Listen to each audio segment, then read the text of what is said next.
దుల్కర్ సల్మాన్ మృణాల్ ఠాకూర్ జంటగా అనురాగ్ ఇప్పుడు తీసిన సినిమా సీతారామం. ఈ సినిమా బ్లాక్ బస్టర్ గా నిలిచింది. 2027 ఆగస్టు 5న విడుదలైన ఈ చిత్రం కలెక్షన్స్ వర్షం కురిపించింది. పాన్-ఇండియా స్థాయిలో హిట్ అయ్యి 100 కోట్లు కొల్లగొట్టింది. ఇప్పుడు ఈ చిత్రానికి సీక్వెల్ తీయాలని ప్లాన్ చేస్తున్నారు. ఈ చిత్రం క్లైమాక్స్ లో హీరో రామ్ పాత్ర చనిపోయినట్టు చూపించారు. అది ఆడియన్స్ ని ఎమోషన్ కి గురి చేసింది. రామ్ సీత కలిస్తే బాగుండేదని ఫీల్ అయ్యారు. అందుకే నిర్మాత అశ్విని దత్ సీతారామం 2 కి ప్లాన్ చేస్తున్నట్టు ఫిలిం నగర్ సమాచారం. సీతారామం కథ అంతా కూడా 1985లో జరుగుతుంది. 1985లో జరుగుతున్నా కూడా దాని గతం మాత్రం 1965 నేపథ్యంలోనే ఉంటుంది. ఇండియన్ ఆర్మీలో లెఫ్టినెంట్ దుల్కర్ సల్మాన్ తను ఒక అనాథ. టెర్రరిస్టు వేసిన ఒక పథకాన్ని ఆడుకుని రియల్ హీరో అవుతాడు.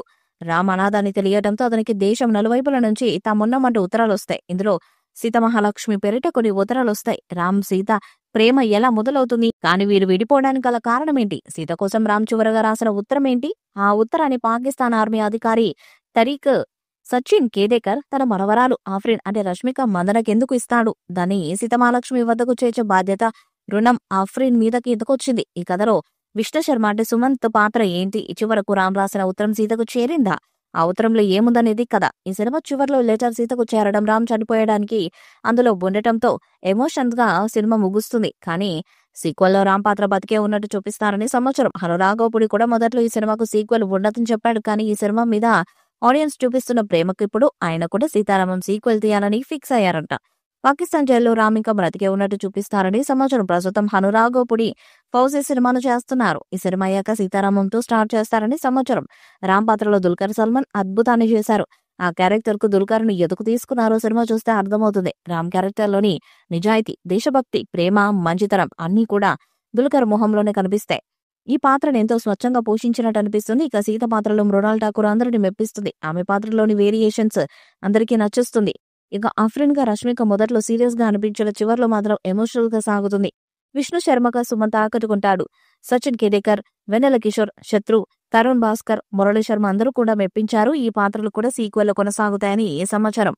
అనురాగ్ కపూర్ సినిమాలు ఆ ఫ్రేమింగ్, కథనాలు అందరినీ మెప్పిస్తాయి. ఆయన తీసిన ప్రతి చిత్రం కూడా ఓ వర్గాన్ని మాత్రం మెప్పిస్తుంది. ఆయన సినిమాలోని పాటలు కూడా అద్భుతంగా అనిపిస్తాయి. వినడానికే కాదు, చూడడానికి ఎంతో హృదయంగా కూడా మలిచేస్తారు.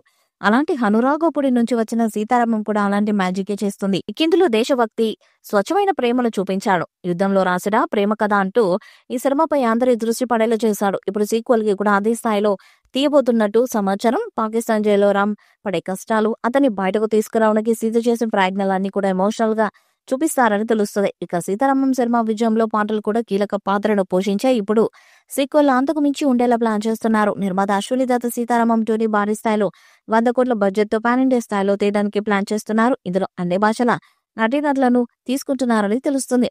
అన్ని కుదిరితే 2026 చివరిలో సీతారామం 2 స్టార్ట్ అయ్యే అవకాశం ఉందని ఫిలిం నగర్ సమాచారం. మరి ఆడియన్స్ కోరుకున్న విధంగా ఈ చిత్రానికి సీక్వెల్ ఎప్పుడు స్టార్ట్ అవుతుందో చూడాలి. సీతారామం సీక్వెల్ పై మీ అభిప్రాయాన్ని కామెంట్ బాక్స్ లో తెలియజేయండి. ఈ వీడియో మీకు నచ్చితే లైక్ చేయండి, షేర్ చేయండి, కామెంట్ చేయండి. మరిన్ని అప్డేట్స్ కోసం మన ఛానల్ ని సబ్స్క్రైబ్ చేయండి. నోటిఫికేషన్స్ కోసం పక్కనే ఉన్న గంట సింబల్ ని కొట్టాలి.